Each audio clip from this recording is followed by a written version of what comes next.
he was with Sears. He was finally working as a technical account manager, and we have worked closely there. He's also a GCP cloud champion innovator. So anything GCP, he can be your go-to person. Do bug him without wasting any more time. Animesh, so over to you. Thank you. Thanks, Adarsh. Thanks, Vishnu, and thanks, Iqbal, for giving me an opportunity to present for CNCG Kochi and for the folks of the group. Like Adarsh said, I'm working as a senior SRE at Kong, and I essentially work on the dedicated cloud gateways product for Kong. And I think I'll explain what that means and how we built that and how we manage that on a day-to-day basis in the PPT. Or at least I hope I am able to kind of present that. I think without further ado, let's get into it. Mm, yes. Right. So the topic today that I'm going to present is on automating fleet-wide cluster operations. So this basically means that how we uh, manage, and operate a large variety of Kubernetes clusters, and basically ensure that the workloads running within those clusters may adhere to a strict SLA requirements, compliance requirements, and is also relatively cost effective, so that more and more customers can essentially start to use it. So yeah, that's the topic that I'm going to be presenting on. Yeah, this is the agenda. I'll start with what Kong is and what Cloud Gateway as a product is, what we do, so that essentially becomes a nice little springboard for me to be able to explain the architecture, and it will also start to make a little bit more sense why we did certain things the way they are. Of course, they are not perfect in any way, right? Because we have built this product relatively quickly. To kind of reduce our time to market. So if anyone has essentially like a comment on the architecture, I'll try to either explain or take that as a feedback and kind of see if I can implement those back in the product, right? So yeah, I'll talk about the architecture. What are some of the cluster components in our fleet, right? So all of our fleet are essentially have a similar, right? And we deploy across the cloud providers. So what are the components that are common across these clusters, and what are cloud provider specific things that we deploy, right? I'll talk about that, and then I'll talk about the bootstrap approach, which is self management and healing, right? So like I said, we operate a fleet, so making sure that those clusters can manage themselves, or at least we have automations in place to manage these clusters without a lot of human input into it, is very very critical, because the number of engineers is limited and will always be limited as compared to the number of clusters and the number of the amount of infra that we essentially run. And that is, like I said, across cloud providers, and tomorrow other clouds may come, fingers crossed, right? So we'll talk about how we approach this problem to bootstrap each and every cluster, and how we kind of fix that, how we solve for that, and how we heal these infrastructure as well, right? That's very important to kind of protect against runaway infrastructure. I think anyone who's been in SRE long enough or been in DevOps for long enough, we know that runaway infrastructure is one of the big reasons of cost. You think things are running a certain way, but they are really not. There are some orphan resources, there are orphan things, and then things break, then you're like, what is this doing here? So there are a bunch of things, right?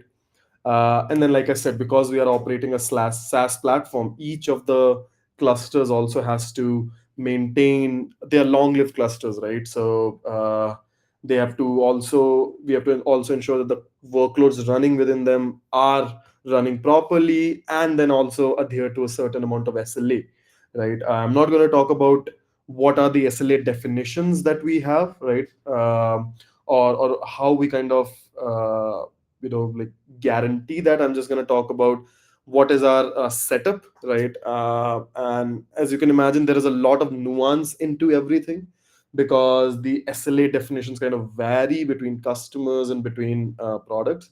So yeah, so I'm not going to talk about what the SLA numbers mean.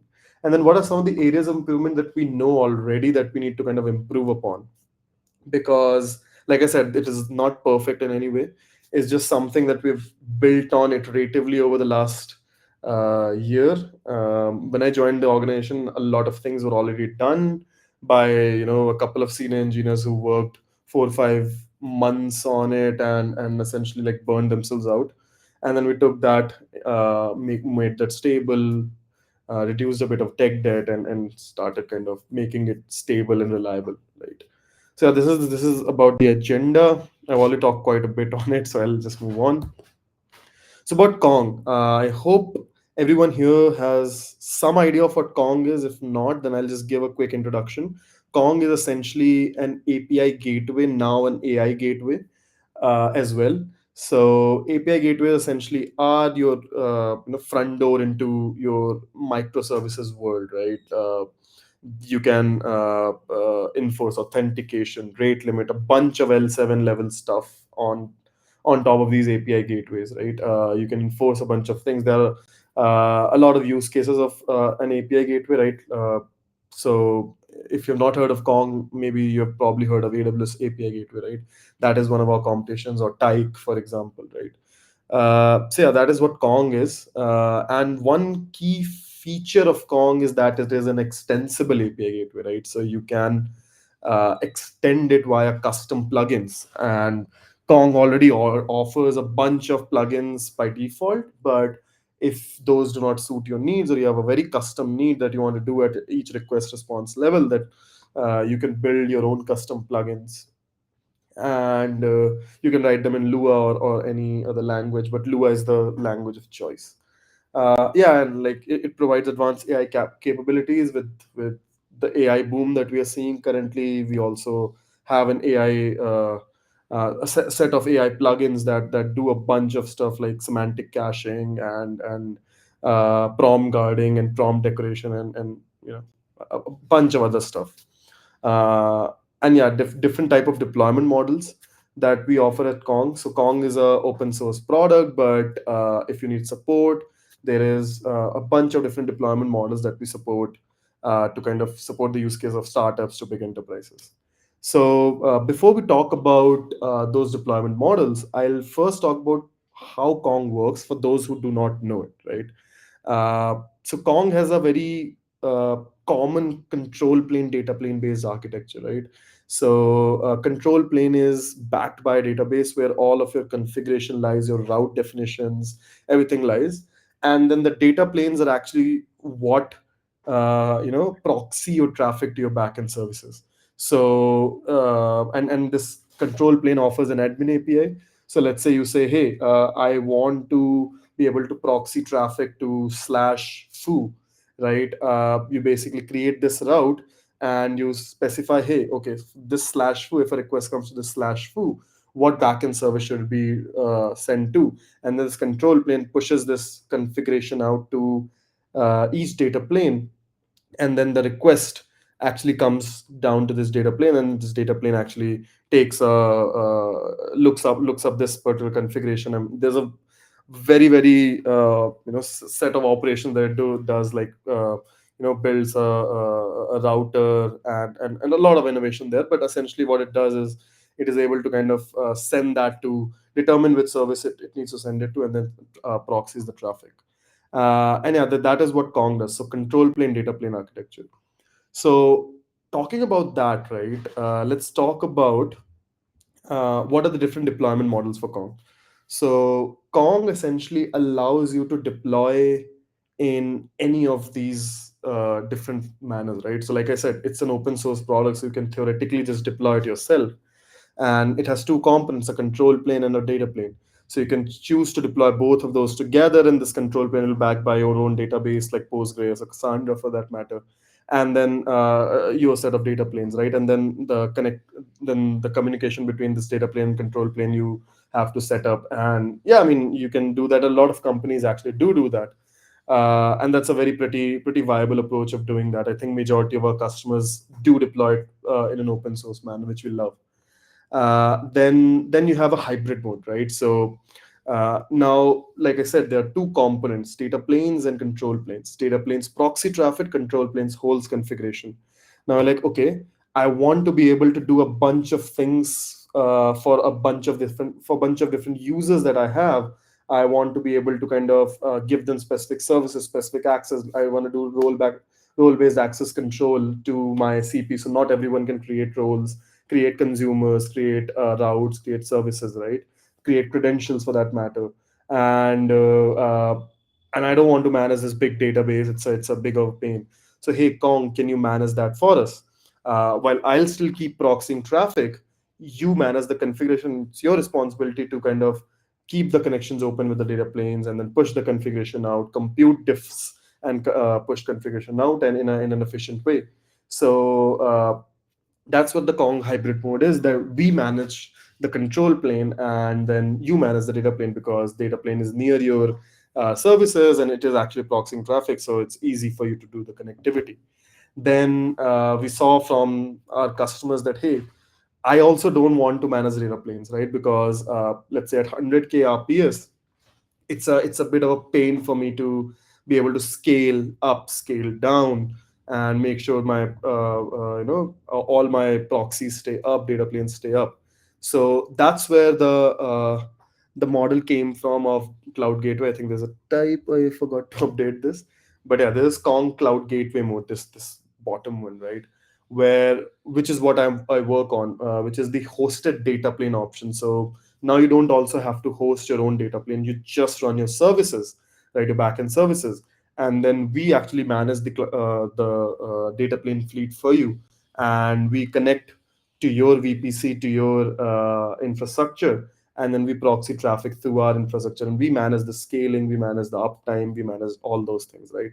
And yeah, so you see, right, this is an evolution. So you can run everything if you want to, if you're mature enough. You can choose to just host the control plane with us, or you can choose to host both of the things with us, right? There's another option called serverless, where you I mean, this, like I said, this managed data plane that I work on, this cloud gateway, it's a SLA bound scalable offering. But if you don't want a scalable offering, you just want to do POCs and you want to kind of just see how Kong works out, there's also a serverless offering as well, but I'm not talking about it here. So you see this is entire spectrum of deployment models that keep coming. So that kind of suits your startups which do not have a lot of cost to be able to pay a SaaS, but they have engineering talent. Or if you are if you want to have strict SLA requirements, then you kind of go to the other side of things. So yeah, what are cloud gateways? Like I said, these are hosted data planes where you don't have to manage the data planes, including scaling, uptime, and stuff, right? And you can run close to where your apps are. So currently we support three clouds: AWS and Azure are GA, and GCP is right now in tech preview, which will become GA also very soon. And we support a variety of regions in each of these cloud providers. Our cost to onboard a region is relatively low because of the automations that we have built. So when a customer comes, says, "Hey, we want to run in this region," we can quickly onboard and essentially be able to support that region as well. And yeah, like I said, one key thing here is that they run close to you. So there is a host of private networking options that we support. So from our AWS to your AWS, so from our Azure to your Azure, or from our GCP to your GCP, right? So we ensure that the number of hops are low, and the traffic doesn't traverse the internet for safety reasons, right? So yeah, I mean, private networking is a very key thing for any enterprise. So we support private networking. So you can choose to uh, make it public as well. That's not a problem, right? But private networking is generally what we recommend. And by the way, you can use this both for your north south traffic and east west traffic, right? So it supports both of the options. And secure by default, so like I said, because it's a managed component, we take care of the security of it. We do the pen testing, and we do all of these little things to make sure the proxy itself is secure. Right now, like I said, because this is your traffic, and depending on your deployment pattern, whether you want to make it run it publicly, uh, like any SaaS provider, right? This is a shared responsibility model. So we make sure that the infrastructure and the proxy is secure by default, and then the configuration side of things is taken care of the customer. And compliant with industry standards, so we comply with SOC 2, and we are working very hard to support PCI as well. There are a bunch of requirements from PCS which we are working on. So yeah, I think that should also be coming very, very soon. And once we are PCI compliant, we can kind of essentially look at any customer, right, who has very stringent compliance requirements. So that is what cloud gateways are. I hope everything I made myself clear. Okay, so now that we understood what the SaaS offering, what cloud gateway as a product aims to offer, right? So hosted data planes and with uptime and scaling, running close to our to where the applications are. So in each cloud providers, secure by default and compliant, which means there should be strict separation of boundaries between customers and private networking. So we have to ensure that the customers Kong infrastructure and customers application infrastructure have a decent private networking option, and there's no, like I said, separation of boundaries. So now we're going to talk about how we have actually architected this entire thing, right? Uh, and we're going to talk about. I'm not presenting the entire detailed architecture. I'm just presenting the high-level architecture as to how the data flow works and how these things essentially get built, destroyed, and how their life cycle is managed. So yeah, let's talk about this, right? I mean, I made this diagram yesterday night, so it's not very pretty, but I think it gets the point across, hopefully.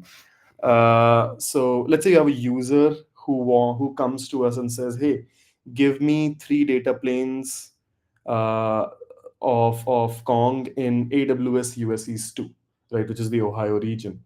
So that request comes to our central API service, right? That is the front gate. And of course, that API service is also front-ended by our own Kong that we run. And we can't be Kong without running Kong, right? So all those authentication, everything happens at our own Kong layer. So that comes to our API service. And by the way, that does not use our own. We do not. We basically run the open source mode here, right, in front of this API service. So let's say the request comes to our API service, says, "Hey, I need three data planes for AWS US East 2." There are more potential attributes that you can provide to it. So, for example, the sizes of the data plane. So we support multiple sizes of deployment. So let's say you don't want to run, or rather you don't have a lot of entities, right? Like route services consumers. So you run a relatively smaller installation, or you want to run a large installation. So you come with us with that, and we're like, okay, fine, we have accepted that request, right? And then that API service pushes it down to a Kafka queue. Now we have two major services here, right? A foundational infra controller and Kong infra controller. These are both Kubernetes operators, right? So they have a CRD model, and they have a reconciler behind that. I'm not going to get into how operators work, but just imagine that they are basically, you have a custom resource, and then something which takes that desired state and creates a, and then basically matches the actual state with it. So it pushes it down to a Kafka queue. Now, both of these controllers, right, has a separate runnable func that listens to these individual Kafka queues, right?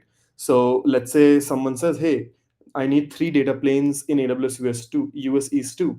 So the API service sends two Kafka messages, one Kafka message in the foundational infra controller queue, and one Kafka message in the Kong infra controller queue. I'll explain what that means, right? So three data planes aspect goes to the Kong infra controller queue, and the AWS US East 2 aspect goes into the foundational infra controller queue, right? So both of these controllers essentially are reading from the Kafka queue, and based on like I said, whether you want a small, large, whatever, right? It basically creates a desired state CRD into a cluster, right, for that particular customer. So it creates a CRD into the cluster. Now, like I said, CRD and a reconciler. So now this reconciler triggers saying, hey, I have a CRD here. I need to make sure that that exists. So the foundational infra controller is responsible. I'll just talk about what it is responsible for, then I'll talk about how it does do that. Right. So the foundational infra controller is responsible for creating the Kubernetes cluster, and creating the VPCs, creating the subnets, and it is responsible for deploying certain augment services that we run in each cluster. So, like I said, separation of boundaries is a very important thing for us, right? So let's say if customer A and customer B both are running this, we create separate clusters for both the customers, and this foundational controller is responsible for creating that particular cluster, the VPC subnets. And how does it do that? It basically uses cluster API, right? So cluster API is a project from CNCF which allows us to actually do this, right? Which is creating and managing clusters in any cloud provider, right? So we use cluster API as a project here. So this foundational infra controller basically orchestrates different CRs which cluster API needs, and it creates them, right? Now, cluster API will go ahead and create the VPC, the subnets, and the actual cluster, right? The control plane and the data plane, Kubernetes data plane, right? And basically, this foundational infra controller will wait. It'll wait for these things to become ready. And how does it know that it becomes ready? Cluster API reports that in its CR status. So we keep a watch on that particular CRD, and we check, hey, is it ready? But we don't keep a synchronous check, right? We check for some time and then we do a fast fail so that the threads or the workers of these controllers are free for to handle any other request that is needed.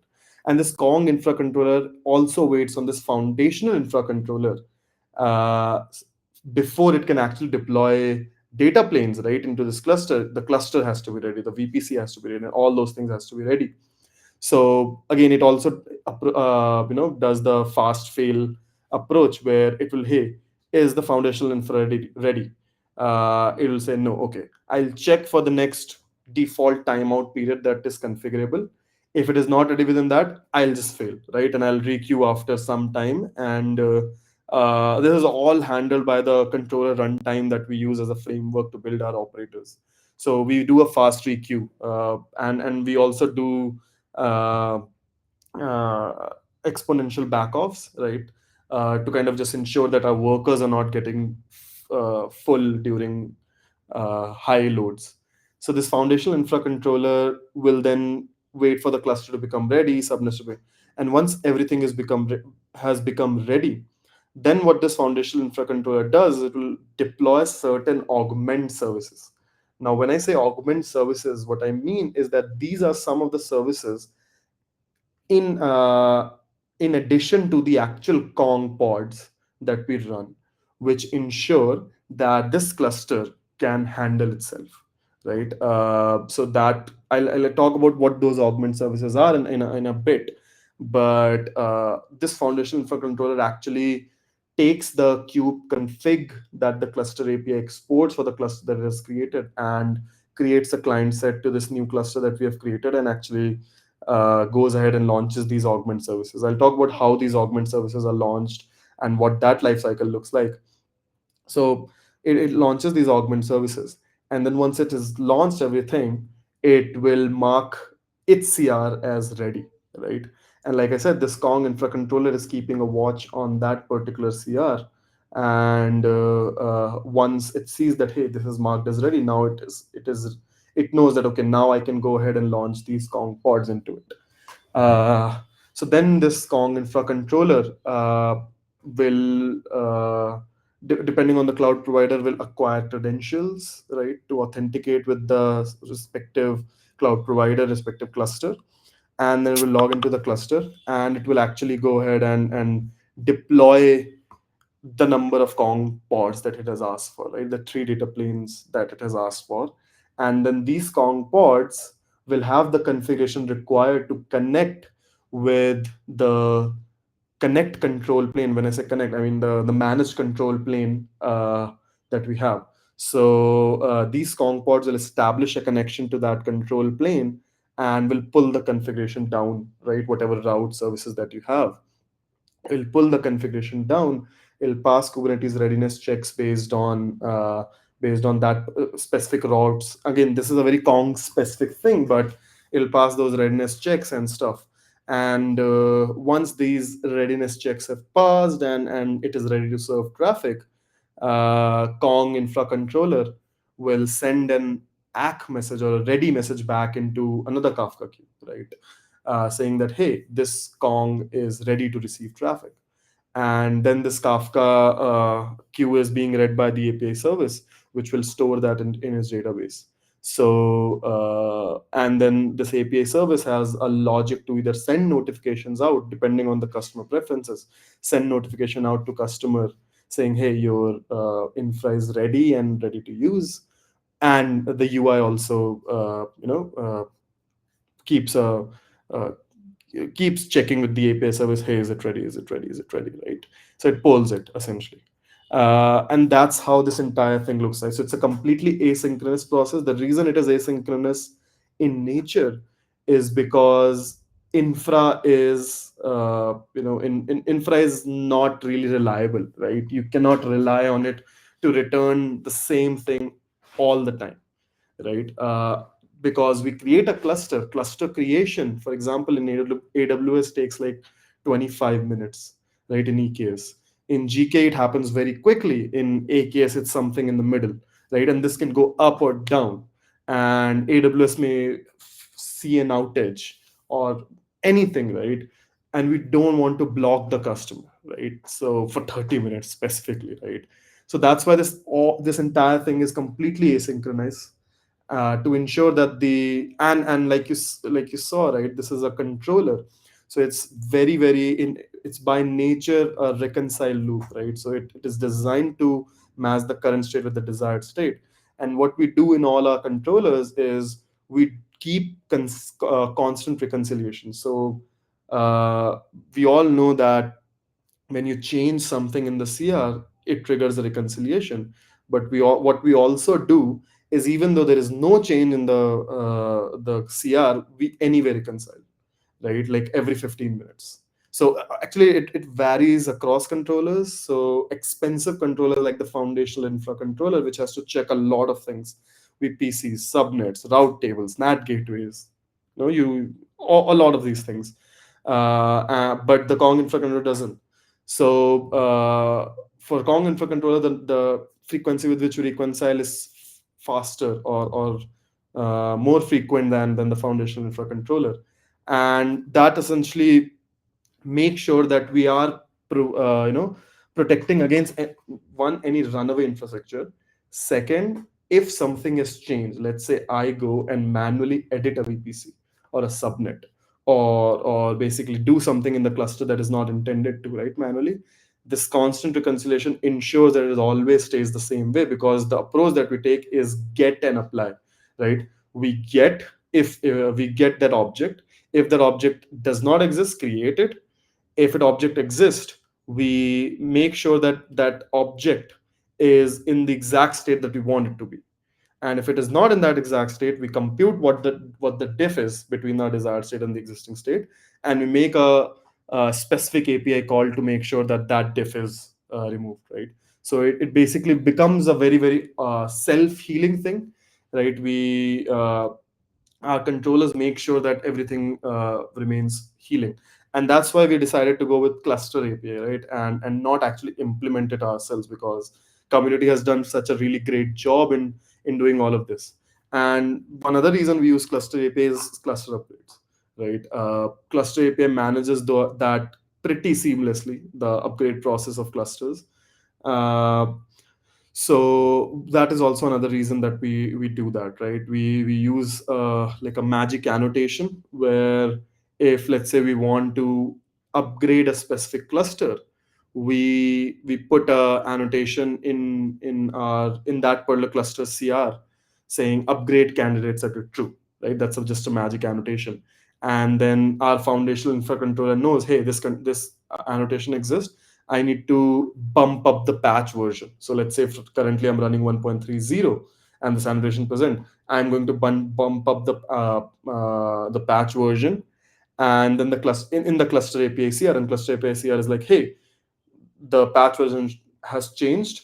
I need to make sure the cluster that I'm managing is actually that version, right? So cluster API does a lot of this thing, this beauty behind the scenes. So we use cluster API quite extensively. We use cluster API AWS and cluster API Azure. We do not use GCP because GCP's cluster API provider is still beta. Once that becomes generally available, we'll start using that as well. So for GCP, all the features of cluster API we had to implement, and yeah, I mean that basically meant that we had to kind of interact a lot with the Google APIs, which are tricky to say the least, unless there is some Google Cloud, expert here. Uh, yeah, the Go client for GCP is tricky to say the least. Yeah, I mean, so this was quite a bit. And yeah, we do a separation, right? So let's say customer A, sorry, all these foundational infra controllers, Kong infra controller, they run in a central account that we own, and this then we own a fleet of accounts where we run our clusters, right? So it's quite a heavy architecture. Hopefully, you guys are still awake. So yeah, I'll move on. So this was this high level architecture, the high level flow of how it works. Right now, I'll kind of zoom into a bunch of these things. Yeah. So cluster components, what all we deploy. So this means what are the cluster components that we deploy in each cluster that we create, right? Flux CD first of all. This is I'll explain why Flux CD, but we deploy the Flux CD stack: Helm controller, customized controller, source controller. Now a lot of people will say, "Hey, why not Argo?" Right? Two reasons. One, it did not fit our requirement, and second, one of the Flux CD maintainers works at Kong. So let's take advantage of that expertise as well. So yeah, Flux CD, Kong gateway operator. So this is another operator that it's an open source operator that Kong has created, which is responsible of deploying and managing and upgrade and do all Kong specific things, right? So These are the augmented services that get deployed, right? yes, these are the augment services, correct? Okay, okay. Yeah. So the reason we deploy Kong gateway operator is because you have these Kong pods, right? So three data planes, for example, right? Now, let's say one of these Kong pods go down. I mean, we create a deployment object, but one of these Kong pods go down. I want to ensure that, hey, customers can actually upgrade Kong from version to version, right? And we want to do it in a very, very stable manner, right? And the native deployment controllers are not very stable, so we need something like a blue green deployment, right? And then we want to scale uh, more smartly than what the native HPA provides, right? So Kong gateway operator allows to do all of these things. So we run Kong gateway operator. We run Kube Prometheus stack, right? So that includes your Prometheuses and alert managers. This also has Prometheus operator as well, of course. I missed adding that, but major two components like Prometheus and alert managers. I'll explain why in a sec. uh, Prometheus and alert managers. VM agent is Victoria metrics agent. Again, I'll explain why that in a second. In a sec. Metrics exporters. So these metric exporters are essentially a way for us to export cloud provider specific metrics as a Prometheus metric, right? So let's say, for example, I don't know if you have heard of this thing called yet another CloudWatch exporter, right? Which is something we use to export AWS's CloudWatch metrics as Prometheus metrics, or Stackdriver exporter in case of GCP, and similarly for Azure, right? So we run these services so that our our Prometheuses that we run in cluster can actually scrape these metrics. So we have a view of entire thing, right? The entire cloud provider of all the things that we run. Carpenter in case of AWS, right? So as you can imagine, scaling is a big thing. So we have cluster autoscaler. So we use the native cluster autoscalers of Azure and GCP because they are decent enough. Although we prefer to use Carpenter, but Carpenter does not support Azure and GCP well. But at least in AWS, we use Carpenter because Carpenter allows you to do a lot of things. Very, very important thing that it allows us to do is do a consistent upgrade and node rotations, right? Because Kong is a memory hog; it's a memory intensive process. And in case of security, we basically want to keep rotating pods and upgrade based on any new AMI patches that have come in. And Carpenter just also is fast, right? It's very, very quick. So I'll give you a stat, right, where I think without Carpenter, it was taking about 1.5 or 2 minutes for AWS to be able to launch a new node. And then once it launches a new node, a pod gets scheduled, a Kong pod gets scheduled there, and that takes like 30 seconds. And so it took a long time for us to add nodes or add pods. Whereas Carpenter is like 25 to 30 seconds, which is blazingly quick, right? And we can also model a bunch of different types of nodes that we want to kind of deploy. And based on the required bin packing that we want. So Carpenter is really, really good for that. AWS LB controller, again, an AWS requirement, but not necessarily in GCP or Azure because they have their native ones.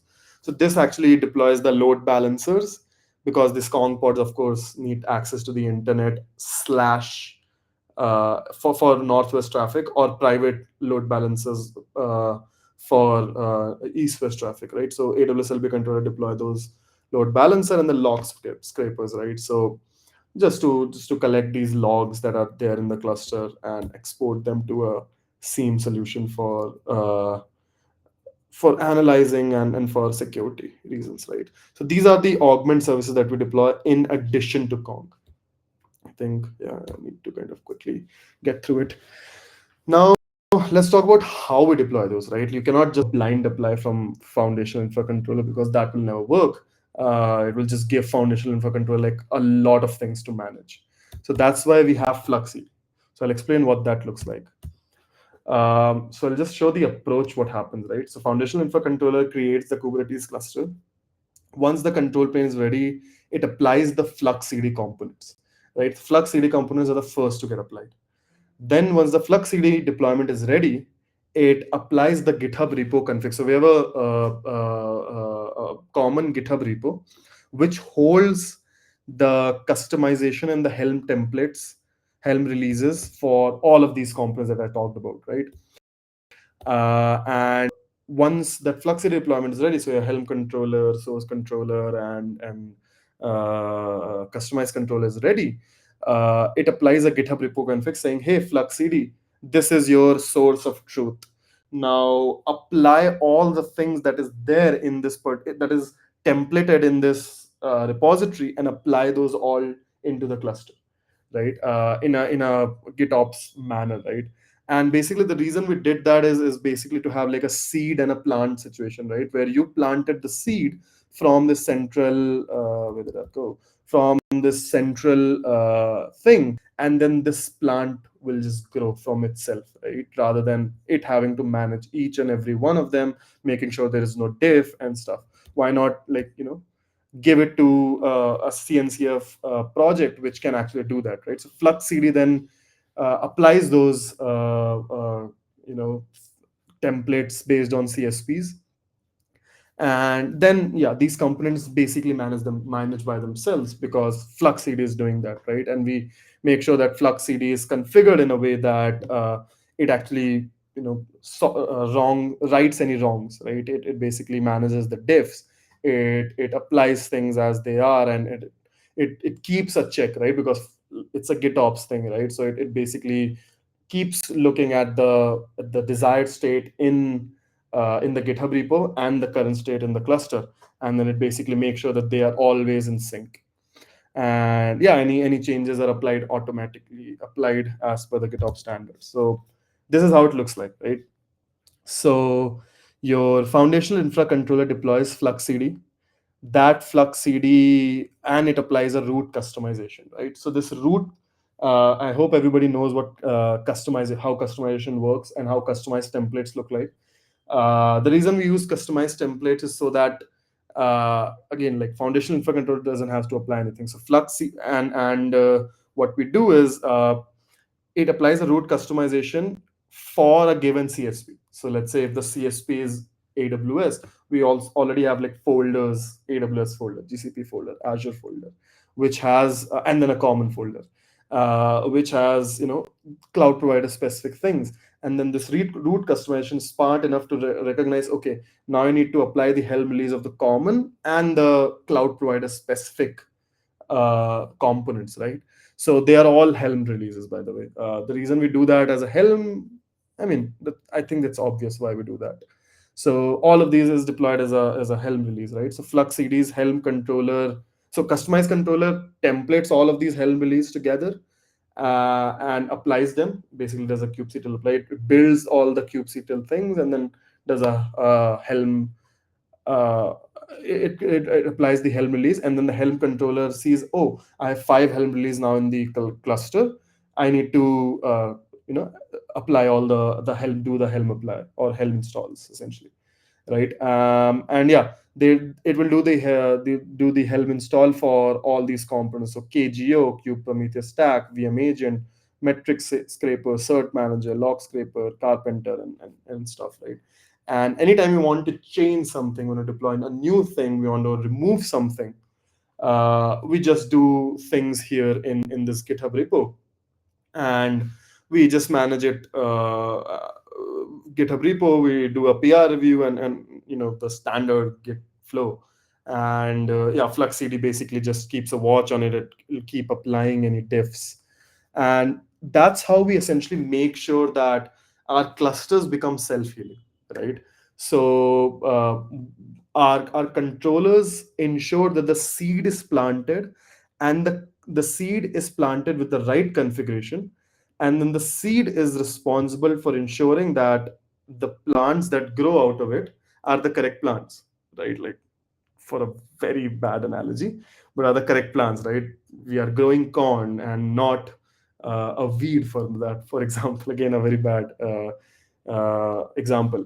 But yeah, I mean, so like you see, right, this is an all async process across the board, and we rely completely on these controllers on doing their jobs correctly. So if this foundational infra controller apply this root customization, and then how does it know that, hey, everything is now deployed, so that I can give a signal to the Kong infra controller saying that, hey, okay, everything is deployed, now you can actually go ahead and deploy the Kong pods, again through CRs, right? So the Flux CD controllers will report the status of the Helm installs in the respective Helm release files, and this foundational infra controller will look at those, say, hey, okay, this is ready, which means this is applied, right?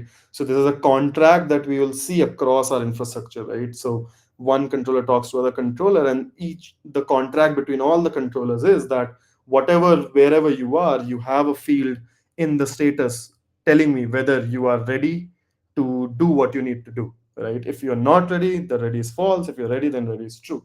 And based on that, we take further actions. uh, yeah, so that is how we do the bootstrap of all our clusters. Again, I'm like paraphrasing here. There are other components into it, but this is the basic thing. Now, monitoring clusters, right? How do we monitor and basically ensure that the SLAs are perfect?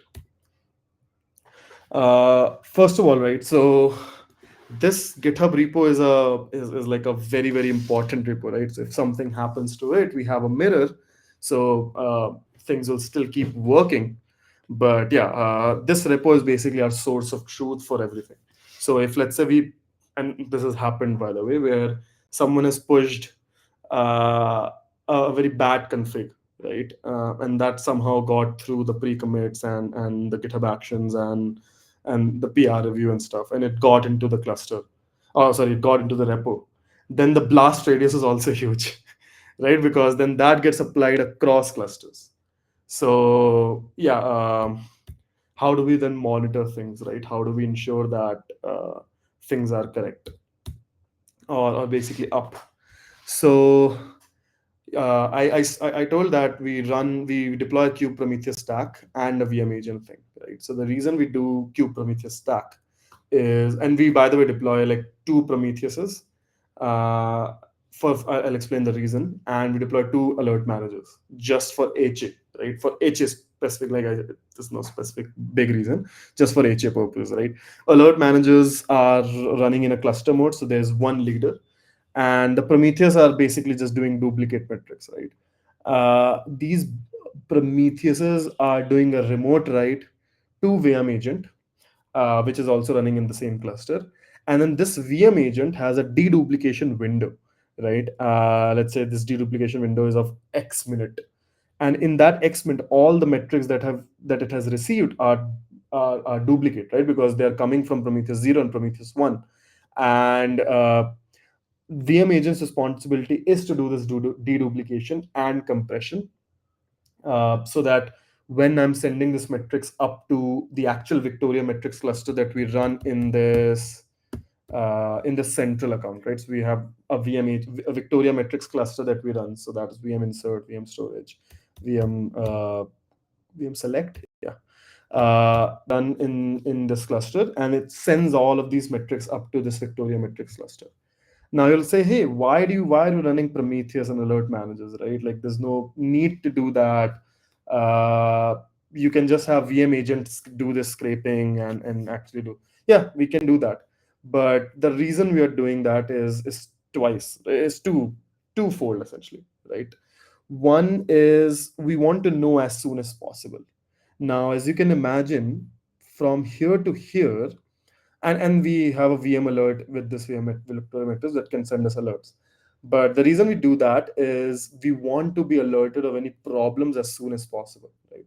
So if we do this right, where VM agents sending Victoria metrics, and then so like I said, there's a deduplication window, and then there's a network hop that we need to kind of take before we can get the metric into Victoria metrics, and then there'll be some sort of evaluation window for the alert, and after that evaluation window has passed, then only the alert will come to us, right? So let's say the evaluation window is that of 5 minutes for a particular alert, and it takes like 2 minutes for the metric to reach Victoria metrics. That's 7 minutes, right? And for an SLA bound product, you need to know as soon as possible, because you cannot wait. We cannot afford to wait a second, right?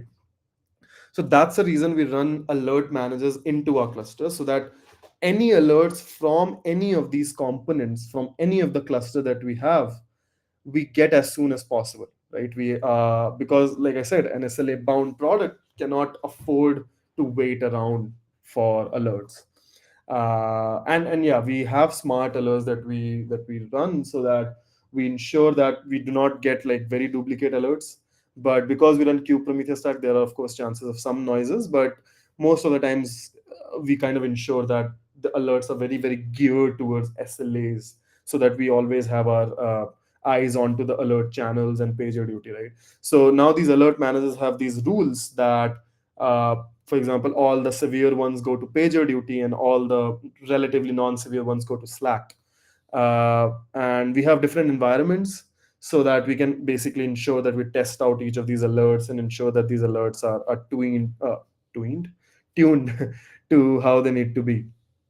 Yeah, and these Prometheus alert tools are part of the initial bootstrap process. So like I said, right, we run kube Prometheus stack, so that deploys a Prometheus operator, and this Prometheus operator reconciles these Prometheus rule objects into the big Prometheus configuration that is loaded, and this Prometheus will do the alert evaluation, will send a message to alert manager will send an alert to us in pager duty.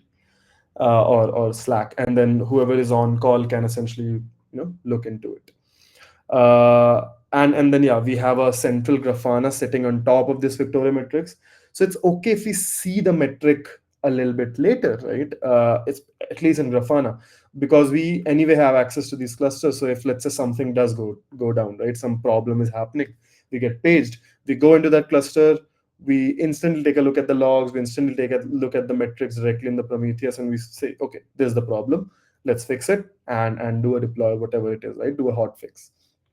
And we so the Grafana metrics is very, very good for, let's say, reactive fixing of things, right, where you're monitoring how things have behaved over a certain period of time. But the instant thing is not something that Grafana helps us with a lot, for that matter, right? The logs and instant connect to the cluster helps. Yeah, now let's talk about some of the areas of improvement that we need to, that at least we know as of now. There are more, of course, there are more that we already know of, but I'm just talking about the areas of improvement that are relevant to us, right? One is customizable foundational infrastructure based on region customer, right? So, like I said, right now, this is a common thing for all the customers, right? We need to find a better way essentially to be able to customize based on region or controller, or sorry, or customer, right? So a very common example that we have, right, which is the concept of maintenance, right? Maintenance windows. So we have Carpenter that runs in all our clusters, especially AWS clusters, and we want to be able to kind of rotate nodes, or if there is a new AMI, we want to be able to like rotate the nodes one by one. But we cannot just rotate any time, right? We have to rotate in a certain time window. But because there is the configuration for, let's say, the AP South one cluster and the US cluster is the same, it's very difficult for us to be able to customize this maintenance window with Carpenter. So that is something we already know how to solve. It's just we need to kind of take that up. So yeah, customizable foundational infrastructure based on region, based on customers, optimize cost even further, especially observability costs. So like you saw, we have a bunch of these things running into our individual each cluster. So we need to kind of optimize for that, and we need to kind of reduce, let's say, the number of things that we run into the cluster, because the more the things that we run, the more the infrastructure cost, right?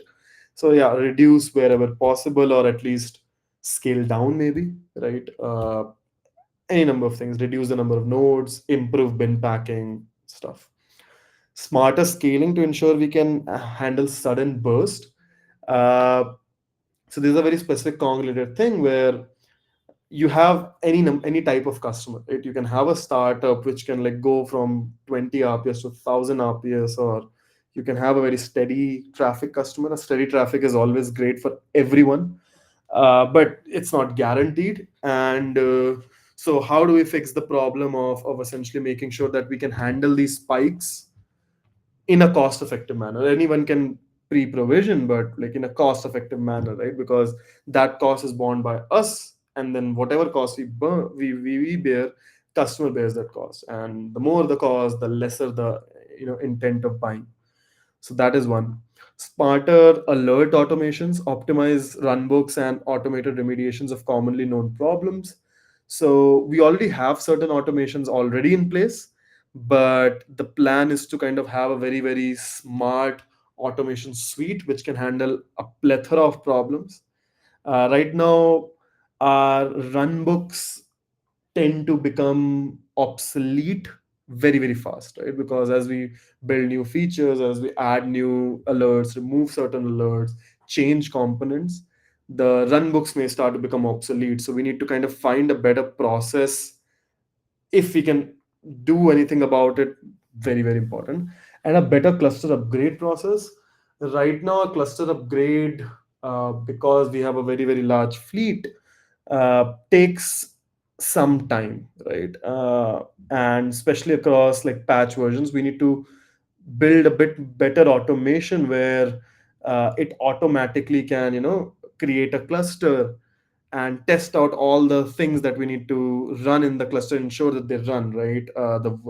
the CRDs have not gone bad, and basically ensure that everything happens quickly, and then basically give signal to itself to do cluster upgrades, right? So right now it's a bit manual where we have trigger upgrade, and the actual upgrade process is automated, but we have to trigger the upgrade, give that signal, and then the upgrade happens. But if we can find a better way to kind of do the upgrades, get the signals ourselves, check whether everything works fine, and then give the signal to itself, that would be a great process, right? Like, so we kind of don't have to put one engineer into upgrades every 3 4 months, because, well, Kubernetes, right? Yeah, so that these are some of the areas of improvements that we need to work on right now. Yeah, I think that is it from my side. Thank you so much for your time. I know it was a very, very pain. Sorry I forgot to put any memes into it. I know the attention span of the modern uh, tech, tech technical person. I'm the same, right? So thank you so much. And yeah, we are hiring. My position, there are plethora of position openers across the world and India as well. Check out these open positions, and yeah, do ping me anytime you want on LinkedIn for referrals, right? And be happy to do so. Thank you so much, everyone. Yeah, that's been me.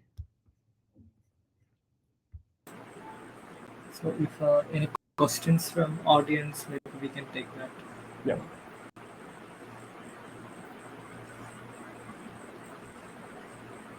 Can you share a little bit of idea on how do you handle upgrades? Sure.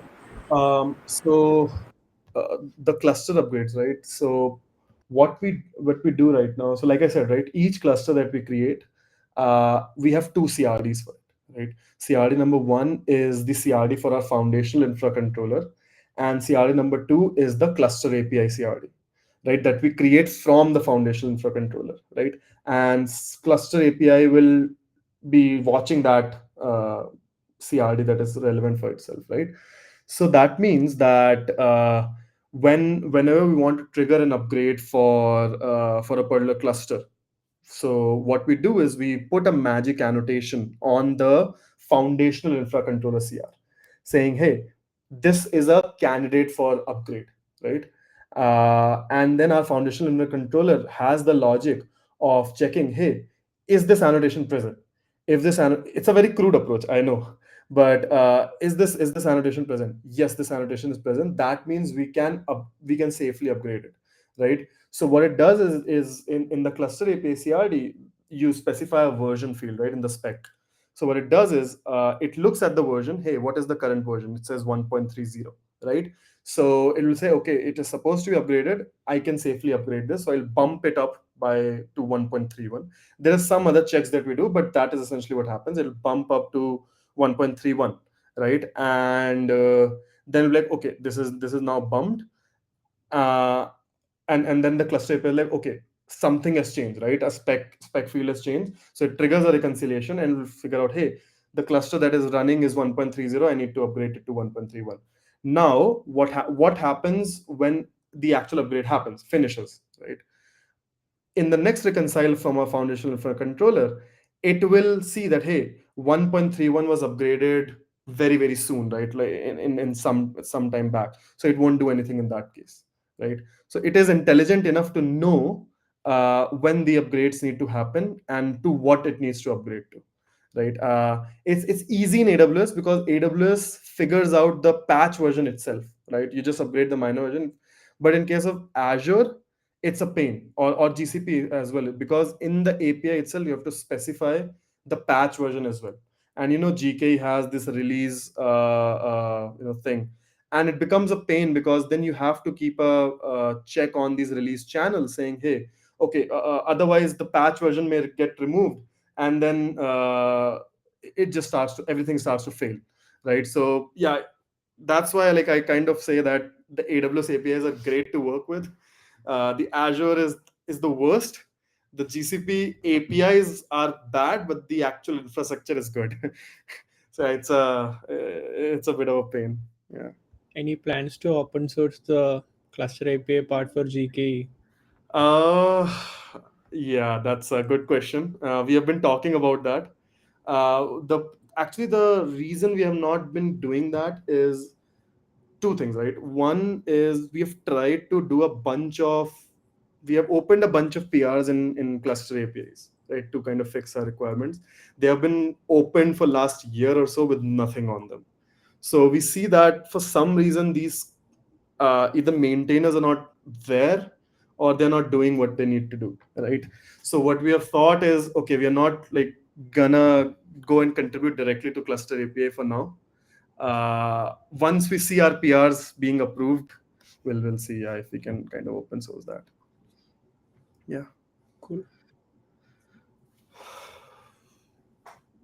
Can we get the slides? Yeah, I'll share the slides with the presenters, with the organizers, of course.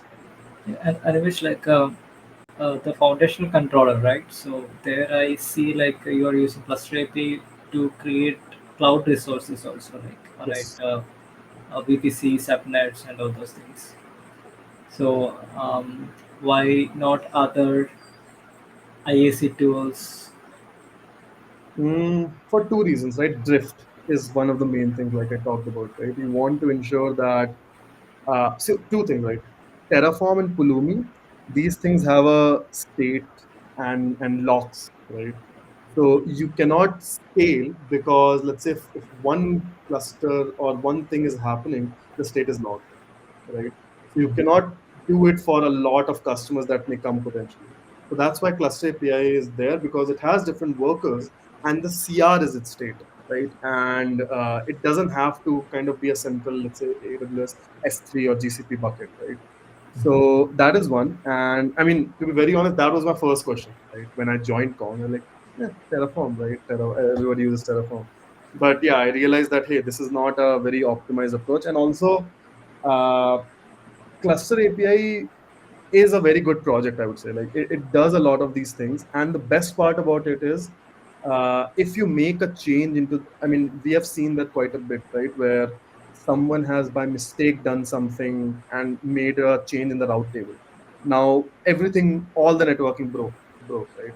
But Cluster API is smart enough to be able to figure that out, that hey, something is broken there, and I'm going to fix that, which Terraform cannot do.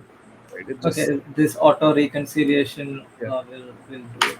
That's a Okay. very important part, right? Because our infrastructure is sprawling across hundreds of AWS, Mhm. 20s of GCP, and 50s of AWS subscriptions. You cannot have someone actually go and do those things, right? So this auto remediation is a very important aspect of our infrastructure. Yeah, but if that change is coming on the manifest itself, then it's a Yeah. problem, right? No, but if the change is coming on the manifest, right? Yeah. Our foundation. So there, that like I said, right? Like I told others, there are two manifests, right? One manifest is from the SIP, or rather the foundational infra controller, and one manifest is of the cluster API, right? So Mhm. this manifest is created directly from Kafka, right? Okay. And then this is actually creating the cluster API manifest. So if something is changed directly in the cluster API manifest, this foundational infra controller will switch it back. Now, Okay. if someone goes ahead and changes the CR directly in for the foundational infra controller, then yeah, that's a problem, right? Yeah. And something is to change. That's why, like I think in my presentation I also said, right, customizable configuration for based on regions and stuff. So what we're doing for that is we're building a central config store, which is going to be a database with very very logged access. So we're moving away from CRs and a data and going towards a database. Now, if there is things in a database, we are not going to get developer access to run SQL queries directly on it, right? Right. So now that will essentially fix the problem that you're talking about. Cool. Yeah. And all this observability for all these clusters, like is it coming centrally or is it like individual setup for Yes. each clusters? So Prometheuses are there in each cluster, Yeah. right? But there's a central Victoria metrics cluster that we have, and Okay. all the metrics from all the clusters are being written to the central Victoria metrics cluster, right? With labels of cluster name, region, and stuff, right? So that we can differentiate which cluster is this metric from and stuff, right? And which customer this metric is from. So in Grafana, we can essentially model and see the four golden signals per customer, per cluster, per Kong, everything, right? So we can create those very very fancy charts. I mean, we have fancy charts. People, a lot of people don't like to use them because people like to connect to the cluster directly, which we are also now blocking a little bit. But yeah, that you can imagine how that's going down with developers. Okay. Yeah.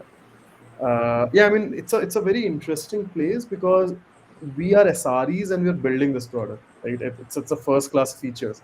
You think, what? Why are SREs doing that, right? But it'll make sense to you, kind of, right? Because we are dealing with cloud infrastructure. Who are people who know most about cloud infrastructure and can write Go or can program as well? It's SREs. So we are doing these things as well, right? So we're building and we're maintaining. So we're doing both the parts, which is a pretty interesting thing to do, to be very honest. Very, very hectic, but amazing. So I think, guys, do you have any more questions? Otherwise, we can wind up with others.